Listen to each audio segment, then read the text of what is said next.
Assalamu alaikum. I'm Congresswoman Rashida Tlaib. I wanted to bring my love and joy and support to Islamic Relief during this Ramadan season.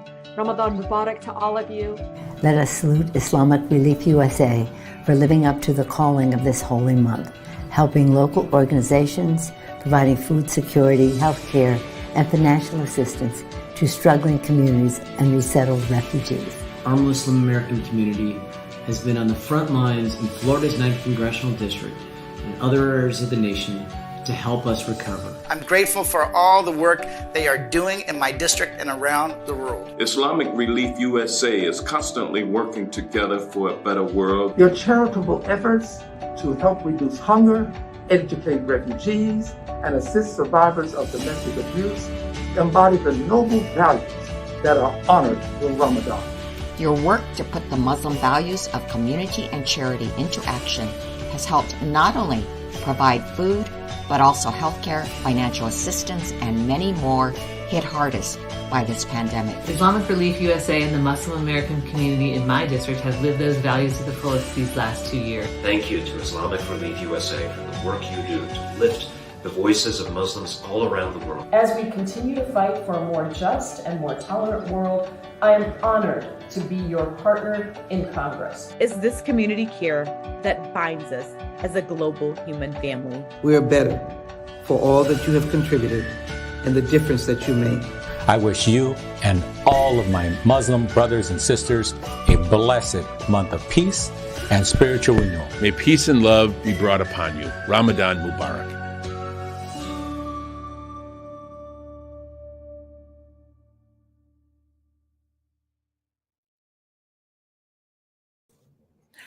Assalamu alaikum rahmatullahi wa barakatuh, everybody. I hope that you're having a fabulous Monday as Mondays go. I'm your brother, your host, Preacher Moss, host of the SOS Shout Out Show. Glad to be back in front of you. Glad to be home. Shout outs to so many people that sent very, very encouraging messages, inspiring messages. I am feeling much better. Just going through the process of getting stronger and also going through the process of being more patient. I'm not a spring chicken anymore, so I have to make sure that I'm doing the right things and eating the right things, getting the proper rest. So that's on me. So I just want to make sure I'm shouting out everybody in that space. You know, the thing I thought about over the weekend, because when you have time and you're not feeling well, you can kind of sit and really look at the world. Like literally, you can take your phone out, you can look at your computer and just lay out the actions of the world. And you say, man, are human beings really, really, really caretakers of this thing we call creation, of Allah's creation? And I'm like, we are, but it's hard to do so because you have so many people that don't understand how wonderful this creation is, that they're actually a part of the creation. Because I keep seeing things over and over and over and over again. And I was watching some news from home, Washington, D.C., my hometown. And essentially what it was, we had a sniper, like a quasi-sniper. They found out where he was barricaded and he killed himself. That wasn't the point. I mean, the point was he had lots of artillery in that room, plenty of ammunition, and he was shooting at a school, Edmund Burke School on Connecticut Avenue. And I was like, who in Edmund Burke School pissed you off that much that you felt like they needed to be taught a lesson that way? Like exactly what child at an elementary school, maybe the middle school, has incited you to the point that you feel justification that you can shoot at young children? Fortunately, 4 people were injured. I don't mean fortunately. It was a blessing. Only 4 people were injured because you had a lot. Looking at the utility layout, the ammunition layout that the guy had, it could have been a lot worse. So let's just throw it out there. I think the other thing is, you begin to look around, and I'm beginning to believe, like some of my pragmatic thought folks, there is something to be said about the art of seeing some things in black and white. And the reason I'm saying seeing things in black and white, because people don't understand nuance. That they can't negotiate, that they can't compromise. Therefore, to seeing something in black and white, while we can switch, many of us, we have to look at folks that clearly see themselves either in this space or that space over there. And then I thought about it. I said, well, damn, maybe just people have just lost their freaking minds. You know, we always talk about, as my big brother used to tell me all the time, you know, Satan promises you everything, gives you nothing. Are we in the age where people have leaned on this promise of Satan for so long that all they can do is react and explode upon the people who didn't have anything to do with Satan, who didn't go that road that Satan was in. And now you're frustrated because you look around and you say, well, this was all a hoax. And you can't hurt Satan, but you can hurt people in creation. And I believe that's the thing that's becoming crazy and crazier and crazier. Before we get too deep, I want to give a shout out. Sister Satana in New Jersey, they are having, she's sponsoring an iftar. Let me say, first of all, I'm wishing complete success on that iftar, and I'm hoping that all the food served at the breaking of the fast serves to empower and endear people to compassion and generosity. You know, I wish I was there. I wish I was still fasting, but, you know, that's the thing. Allah knows best. But I'm getting back to this point, like people don't want other people to have peace. And that's fine. As long as you go around with other people who don't want to have peace, be in that. But to be fulfilled for some folks, to have fulfillment for some folks, it necessitates that they come over here and ruin your peace. How many times have I talked about racists having to go someplace to stir up racial emotions? Too many times. Too many times. Getting permits to stir up people. We talked about this guy over in not the Netherlands, Sweden. Rasmus. Crazy dude. He doesn't even have a political body. This guy goes and infuriates Muslims and immigrants, and he gets permits to go to where they live. I don't know why they give him permits, but he gets permits to go to it, and he spews this insightful stuff and talks about burning the Quran and things like that. And he does it with a sense of impunity, not protection, impunity. And the arrogance is he knows that in any other situation, he probably would get dog walked all the way back to wherever the hell he came from. Per se.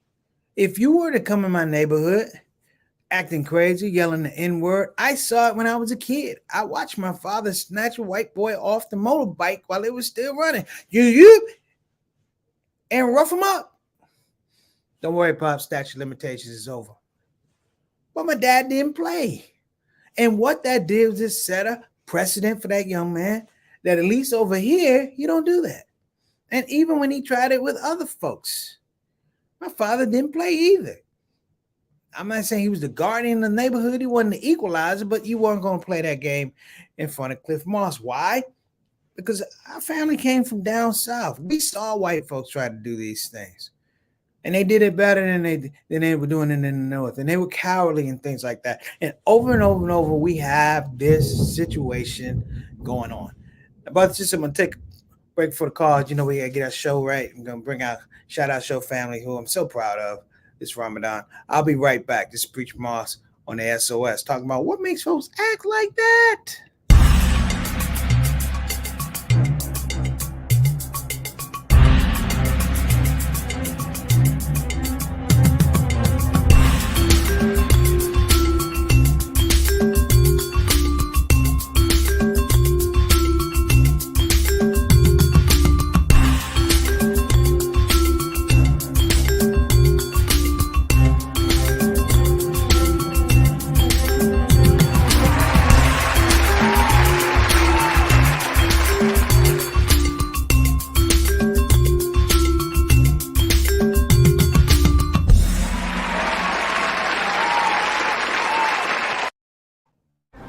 Sponsor an orphan and and you'll help support a vulnerable child to have the education they've always dreamed of, so they can build a brighter future. You'll be feeding a hungry stomach and a hungry mind with knowledge that will last them a lifetime. That's the power of an education. Sponsor an orphan now with Islamic Relief. Assalamu alaikum warahmatullahi wabarakatuh. Without further ado, brothers and sisters, let's go ahead and get into we got stars in the building. We want to make sure we bring them on. My dietitian hooked me up today because sometimes hard getting food around here. I won't talk about that. But shout out, of course, the sister Ree reached out early, said she had some fish and mashed potatoes going.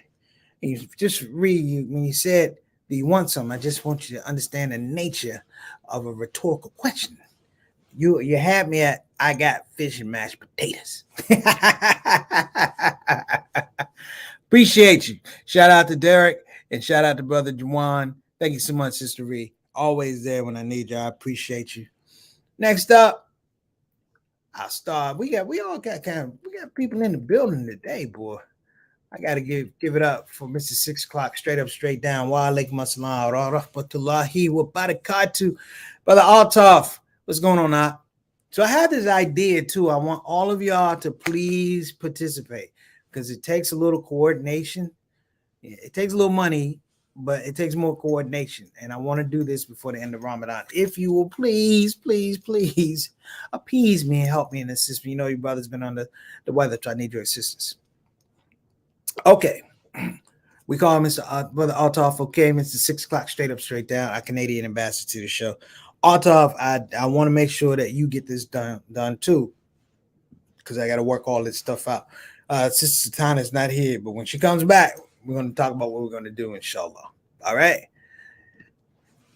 Shout out to Mama Son, better known as Mary Moss. She is my day one from day one. How you doing, Mama Son? Checking on her, baby, make sure I'm doing all right. Got a little color these days, got a little bass in my voice. I'm doing better. Had a good telehealth call with a doctor today. Let her know that the infection is moving out, and I'm feeling better. I'm feeling stronger, able to sit up and attend to things, and not having as much pain. Because I'm here to tell y'all, boy, Friday, I shouldn't even done the show on Friday. I was so high on Friday at the airport. You know how you have one of those pull bags? For a minute, I thought I could sit on it and ride it to the gate. That's how high I was. Like somebody put a motor in that joint. Some wheels gonna pop off and it's gonna be motorized. Thank goodness I didn't sit on it, but because they wouldn't let me on my flight. Ramadan Mubarak, SOS family. Thank you so much, man. Ramadan Kareem to you. Brother Eric, wa alaikum assalam rahmatullahi barakatuh, beloved. Thank you for giving me the whole greeting. You know, I need that. Hope all is going well with you and your world and your family out. Thank you so much for supporting the platform. I'm telling all of you, please go to permissible laughter at gmail.com. Permissible laughter at gmail.com. Please put your complete email address in there. Your complete email address in there. Okay. I'm going to tell you why. I'm going to wait till Satana's on because I'm going to do it for her too. All right. And here's my big sister. Wa alaikum assalam rahmatullah barakatuh. Continue to make dua for you and yours. Day by day. You're right. Day by day, sister. I'm on that thing now. Like my mom used to say, it's a cinch for an inch. Takes a while for a mile. I'm trying to go for that inch. But I'm feeling better. Getting my strength back. You know, it's so much that I hadn't really realized, and I said this, I hadn't realized that I had really been sick from April the 14th, and I really hadn't had a good day until Saturday. Like I really didn't have a meaningful day, like a good, healthy day till Saturday, which means I was able to eat something, had an appetite. I actually had some breakfast and I actually had some dinner. So, I mean, and sleeping and healing and all that type of stuff was huge for me. So, Sister Son, you know, you got much love from us. Thank you so much, sis, for coming up on the show. And big brother, what's going on? Wa alaikum assalam rahmatullahi wa barakatuh. Same room today. Same room, same computer. I'm just checking. Y'all could be in the same room, different computers. I know how y'all are. All right, man. But big brother, I appreciate you. I know we have some work to put in. Please forgive me, man. When I say I was ill, I am not lying. I was ill. So all praises due to Allah. And everyone who prayed for me for Shafa, thank you so much. Shout out to Sister Rabina, who wrote a really lovely, inspiring note about getting well. And thank you, big sister. I appreciate that. Okay. What you talking about, Ma? All right. She said, Sultana, and you are carriers of peace and understanding. Thank Allah for your action. Yes, she's doing good stuff. Just so you know, she is doing good stuff. And my brother's on here. Wa alaikum assalam rahmatullahi barakatuh. Ramadan Mubarak to you, my brother. How you doing, brother Mark? Better known as Jelani Locke, but I always call him Mark, man. Bro, we are getting older. Here I was checking on you, making sure you're all right. And in the hands of the sick mobile caught up with your brother will have me going around. So thank you for all the duas that came through. I appreciate it. All right. And that's it. I imagine brother JT's gonna pop in here a while. Pardon me a little bit, man. I'm sweating. It happens a little bit. Whew. All right, I'm good. So let me get to this thing. What make folks act like that? I am minding my own business, and I pick up a video because it comes through my phone. Now I'm hallucinating, whatever. But I'm like, when you hallucinate, you're not feeling well. Saturday was to go through to make sure I didn't send out anything inappropriate or crazy to people, and you have to go because I didn't stop going through emails and stuff like that. So you know what I'm saying. So I'm trying to delete emails and and trying to explain to people that I was upset. I was ill. I was under the weather. I was struggling. And I had the whole thing with American Islamic College. I was like, look, I was really, really sick, trying to MC and do fundraising for them. I was sick. Hold on a minute, everybody. Got to give the queen her due from BeFinanciallyIndependent.com and Financial Independent for Blacks. This is the one, the only, my auntie, Maxine K. Just so you know how old school I am, that I was in my 50s and I never call my aunt and uncles by their first name. Even though they're deceased, even some of them that are deceased, I still don't call them I still call them, if it's Maxine, is Aunt Maxine, Aunt Shirley, Aunt Florence, Auntie, Aunt Charles, Uncle Frank. That's the way it was, brothers and sisters. That's the way we grew up. I appreciate it. Ramadan is almost over. You've been strong and faithful with Allah's blessing. Keep on keeping on. Well, I got to make up days on Maxine. I had to break the fast because that whatever I had, that infection was breaking me. So I had to humble myself. Well, I had help. That cyst helped humble me too. So I'm back on track. But I'm talking about what makes folks act like this. This is what I want to talk about. And I know some of y'all are gonna laugh, and maybe it's just the way I'm trying to present it. I am not a big watcher of stuff on social media. There's some things that do make me laugh. There's some things that crack me up, and every once in a while a good one comes through and it gives you a good laugh. So I'm going through my email and trying to, not downsize, but trying to, streamline stuff so I can get to it and be able to do work come today, or in this case, come tomorrow, inshallah. And someone sent me a thing in regards to Mike Tyson. Now, people, I've never hung out with Mike Tyson. I don't know Mike Tyson. I know that he took his shahada and Mike, he lives a different lifestyle, but it's his lifestyle. And I can tell, even when he's a little wild, I can tell that Allah's touched his heart. So I leave Mike alone. The clip was Mike was on a plane and it showed Mike over some poor white man beating living snot out of him. Now, normally you probably go, oh, that's horrible. He's a brute. And I'm like, wait a minute. Mike smokes a lot of weed. Now, how in God's name did you tick off a man who smokes a lot of weed to the point he's beating the snot out of you, probably high as a Georgia pine? And then I read that this person who was being pummeled. First of all, he was sitting behind Mike. And when I mean sitting behind Mike, he was sitting directly behind Mike. And it started out that he took a selfie with Mike. Mike was cool. He talked to Mike. He was cool. But he didn't let it go.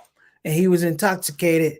And then he started, hey, Mike, rah, rah, rah, rah. And I'm like, and that right there, my brother, is why you got stomped out on the plane. Do you do any reading? What makes folks act like that? Seriously, Mike Tyson has an edible marijuana edible called Mike Bites.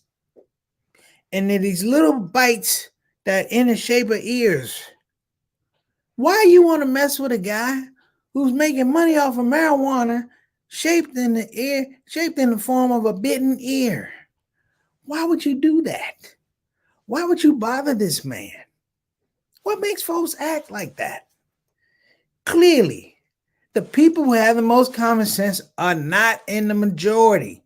No, we are in the majority. It's the minority that keep trying to hold on to this thing.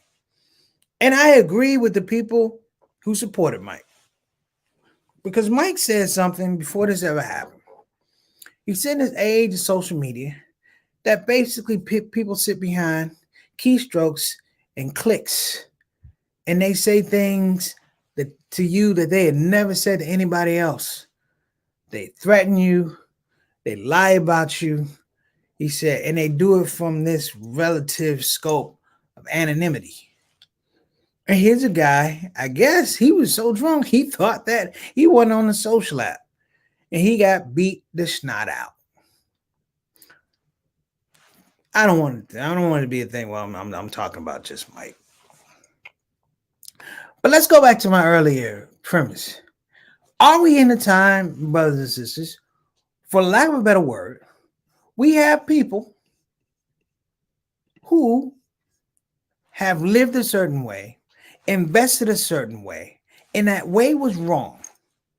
I'm not talking about being Muslim, Christian. I'm talking about fundamentally bad decisions along the way.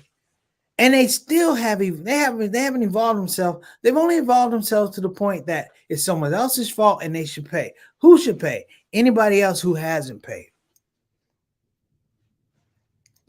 State of Texas. Woman today was supposed to be, she had her case today. I can't remember the woman's name. Latina, I know that. Down in Harlingen, Texas. Essentially, she was slated for execution today. She went in front of the board. And essentially, she was charged. And she's done about 14 years on the murder of her 2-year-old daughter. Now, she was railroaded. Let's just say that. She was railroaded. The forensic specialist said that the baby had bite marks in the back and that it had a fractured skull and bruises and a broken arm and all this type of stuff. And so they charged this lady with killing. Now, first of all, she had 13 children, okay? 13 children. 13 children ain't going to let you hurt a brother or sister. I'm just telling you right now. That's number one. Number two is she's not that type of person. But when you let people get into a space where they are choosing, for lack of a better word, life or death, they don't take it seriously. They take it as power. And in that space, here this grandmother is, a mother of 12, and may Allah be pleased with her daughter. But they had to go back and say, wait a minute. Because out of 12 children, the police said what happened. They said that the baby had fallen downstairs several days before, had accidentally fallen down some steps. A 2-year-old, this happens. And she told them that the baby wasn't responsive, but she said, the baby had fallen down the steps and was okay for a while, but then wasn't responsive.